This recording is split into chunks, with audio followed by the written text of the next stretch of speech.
Hi every one. അപ്പോൾ ഇന്ന് ഞാൻ കുറേ നാളുകൾക്ക് ശേഷം ഇടുന്നൊരു വീഡിയോ ആണ്. എപ്പോഴും നമ്മൾ വീഡിയോ എടുക്കും, പക്ഷെ ഭയങ്കര മടിയാണ് എല്ലാം കൂടി എഡിറ്റ് ചെയ്യാനും വോയിസ് ഓവർ കൊടുക്കാനും മടിയുമാണ്. പിന്നെ ചിലപ്പോൾ ഞാൻ മറന്നും പോകും, അതാണ് മെയിൻ കാര്യം.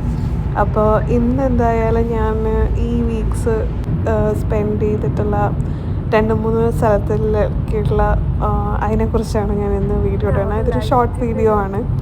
ഹോപ്പ്ഫുള്ളി 2025 കൂടുതൽ വീഡിയോസ് ഇടാൻ പറ്റുമെന്ന് വിചാരിക്കുന്നു. അപ്പോൾ ഇപ്പോൾ നമ്മൾ ഡെൻവറിൽ പോകുന്നത് ബോൾഡർ എന്ന് പറഞ്ഞിട്ടുള്ളൊരു സ്ഥലത്തിലോട്ടാണ്. ഞാൻ ആക്ച്വലി ബോൾഡറിനെ കുറിച്ച് ആദ്യമായിട്ട് കേൾക്കുന്നത് ഒരു പാട്ടുണ്ട്. ഐ തിങ്ക് ഇറ്റ് ഇസ് ഇല്ലി അങ്ങനെ എന്തോ പറഞ്ഞ സിംഗറുടെ ഒരു പാട്ടാണ്. ഒരു ലൈനാണ് മൈ റൂംമേറ്റ് ബാക്ക് ഇൻ ബോൾഡറിന്. അപ്പോൾ അങ്ങനെയാണ് ഞാൻ ആദ്യമായിട്ട് ബോൾഡറിന് കേൾക്കുന്നത്. അപ്പോൾ ഇതെനിക്ക് അറിഞ്ഞുകൂടാ എന്തുകൊണ്ട് എനിക്ക് ആ വരി സ്ട്രൈക്കായിട്ടുണ്ടായിരുന്നതെന്ന്. അപ്പോൾ എൻ്റെ ഓഫീസിൽ വർക്ക് ചെയ്യുന്നൊരു കുട്ടി പറഞ്ഞു, ആ കുട്ടി ബോൾഡറിനാണെന്ന് പറഞ്ഞു. അപ്പോൾ ഞാൻ ആ കുട്ടിയോട് ചോദിച്ചു, ഈ പാട്ട് പറയുന്നത് ആ ബോൾഡറിനെ കുറിച്ച് തന്നെയാണോ ചോദിച്ചു. അപ്പോൾ അവൾ പറഞ്ഞു, അതേ ബോൾഡർ തന്നെയാണെന്ന് പറഞ്ഞു. അപ്പോൾ ഞങ്ങൾ ബോൾഡറിലേക്ക് പുറപ്പെടുന്നതിന് മുന്നേ ഞങ്ങൾ വിചാരിച്ചു ഇത് ഭയങ്കര ദൂരമായിരിക്കും, ഡെൻവറിന് കുറേ ടൈം എടുക്കുന്നൊക്കെ. പക്ഷെ ഞങ്ങൾ ഒരു ഏർലി മോർണിംഗ് പോയി അവിടെ ഒരു വിത്തിൻ 45 to 1 hour ഞങ്ങളവിടെ എത്തി. ഭയങ്കര ബ്യൂട്ടിഫുൾ ആയിട്ടുള്ള സ്ഥലമാണ്. പിന്നെ കൊളറാഡോ യൂണിവേഴ്സിറ്റി ഉണ്ട് അവിടെ, ടെക്നിക്കൽ യൂണിവേഴ്സിറ്റി ഉണ്ട് തോന്നുന്നു. ഞങ്ങൾ ചെന്ന് ഇറങ്ങിയത് മെയിനായിട്ട് പോയത് ബോൾഡർ ഡൗൺ ടൗണിലോട്ടാണ്. അപ്പോൾ അവിടെ ചെന്നു, ഞങ്ങളവിടെ ഒരു കോഫി കുടിച്ചു, രാവിലെ ബ്രേക്ക്ഫാസ്റ്റൊക്കെ കഴിച്ചു. പിന്നെ ഒരു ഡെൻവർ മോൾ സ്ട്രീറ്റ് പോലെ തന്നെ ബോൾഡറിലും ഒരു മോൾ സ്ട്രീറ്റ് ഉണ്ട്.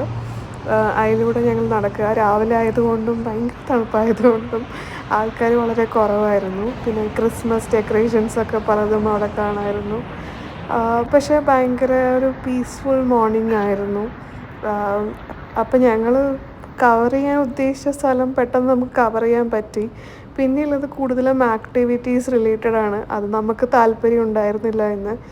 അപ്പോൾ ഞങ്ങൾ അവിടെ നിന്ന് ഞങ്ങൾ വിചാരിച്ചു എന്തായാലും റെഡ് റോക്സ് ആംഫി തിയേറ്ററിലോട്ട് പോവാം. അതൊരു ഇവിടുത്തെ ഒരു ഫേമസ് ആംഫി തിയേറ്ററാണ്. ആ ആംഫി തിയേറ്റർ എന്ന് പറയുന്നത് റെഡ് റോക്സിൻ്റെ നടുക്കാണ് അവർ ക്രിയേറ്റ് ചെയ്തിരിക്കുന്നത്.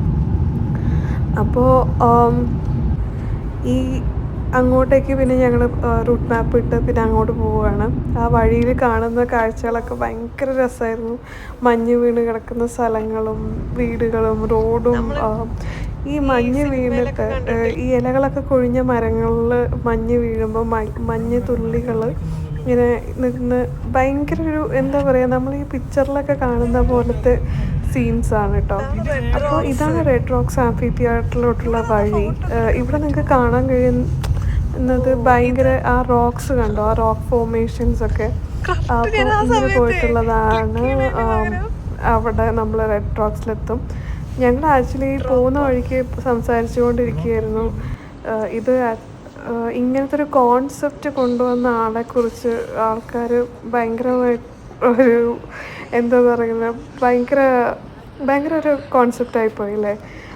ആരെങ്കിലും പ്രതീക്ഷിക്കൂ ഇത്രയും മുകളിൽ ഒരു റെഡ് റോക്സിൻ്റെ നടുക്ക് ഒരു ആംഫി തിയേറ്റർ കൊണ്ടുവരാൻ പറ്റുന്നുള്ളത്?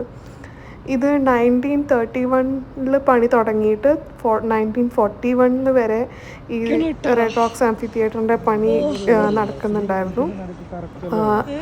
അതിൻ്റെ ആ ഒരു ടൈമിൽ ഇങ്ങനത്തെ ഒരു കോൺസെപ്റ്റ് കൊണ്ടുവന്ന ആളെ ശരിക്കും സമ്മതിക്കണം. ഇത് ആക്ച്വലി ഒരു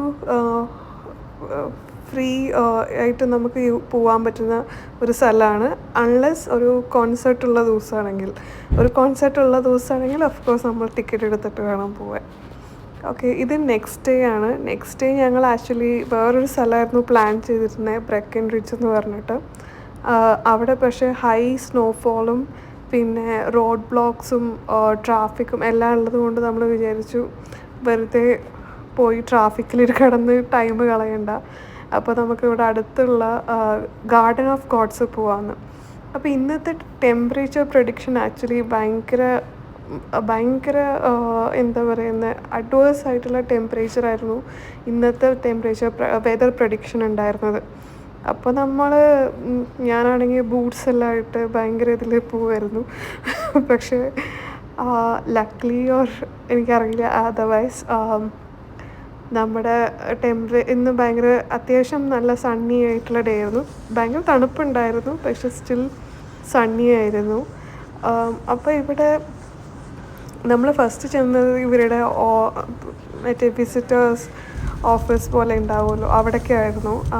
അവിടെ പോയി കുറച്ച് ഹിസ്റ്ററിയൊക്കെ വായിച്ച് ഇതിനെക്കുറിച്ചുള്ള ഹിസ്റ്ററിയൊക്കെ വായിച്ച് പിന്നെ ഇങ്ങോട്ടേക്ക് വന്നു. അപ്പോൾ ഈ ഗാർഡൻ ഓഫ് ഗോഡ്സിൻ്റെ കഥ നിങ്ങൾക്ക് ഈ ബ്ലോഗിൽ ഞാൻ പറയുന്നതും വിജയ് പറയുന്നതും കേൾക്കുക. അപ്പോൾ ഞാൻ വീണ്ടും അത് റിപ്പീറ്റ് ചെയ്യുന്നില്ല. ഇവിടെ പലതരത്തിലുള്ള റോക്ക് ഫോർമേഷൻസ് ഉണ്ട്. അതിന് ഓരോന്നിനും അതിൻ്റേതായിട്ടുള്ള ഭംഗിയും ബ്യൂട്ടിഫുള്ളുമാണ് ഒക്കെ. അപ്പോൾ ഇനിയുള്ളത് എന്തായാലും നിങ്ങൾ കണ്ടിട്ട് വരും. Hopefully you will get the story by the end of it. Hope you have a good day. Thank you. Bye.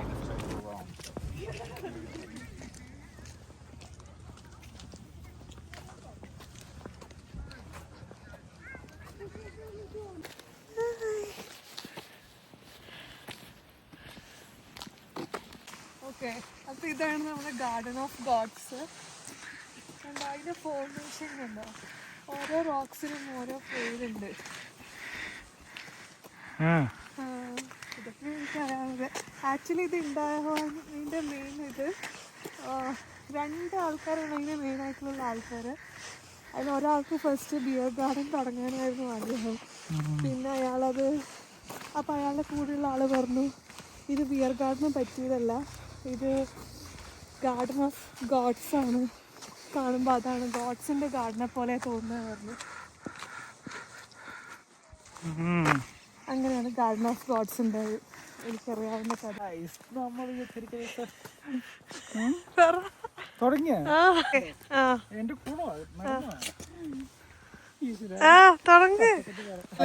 നമ്മളിപ്പോ എത്തിരിക്കുന്ന ഈ സ്ഥലത്തിന്റെ പേരാണ് റെഡ് റോസ്. ഈ പേര് എങ്ങനെ വന്നത് നിങ്ങൾക്കറിയാമോ? ഇല്ല, രണ്ട് കൂട്ടുകാർ അവർക്ക് ഭയങ്കര ആഗ്രഹം ഇത് കണ്ടിട്ട് ഇതൊരു മെയിൻ അട്രാക്ഷൻ ആക്കാൻ വേണ്ടി. പക്ഷേ അവർ തമ്മിലുണ്ടായിരുന്ന ഒരു കോൺഫ്ലിക്ട് എന്തെന്ന് വെച്ച് കഴിഞ്ഞാൽ ഒരാൾക്ക് ഇതൊരു ബിയർ ഗാർഡൻ ആക്കാൻ വേണ്ടിയായിരുന്നു ഇഷ്ടം. അത് ഞാൻ പറഞ്ഞ കഥയല്ലേ, ആ കഥ പറയരുത്. ഞാൻ പറഞ്ഞ കഥ കുഴപ്പമില്ല. ഞാൻ അത്ര പാടുള്ളൂ. ഡൈനോസറൊക്കെ ഉണ്ടായിരുന്നു. ഭയങ്കര വെള്ളപ്പൊക്കം വന്നപ്പോൾ അങ്ങനെയാണ് ഇതെല്ലാം ഉണ്ടായത്. ആണോ? പിന്നെ സോയിൽ റോഷൻ മെയിനായിട്ട് വെള്ളപ്പൊക്കം വന്നപ്പോ ഉണ്ടായതാണിത്.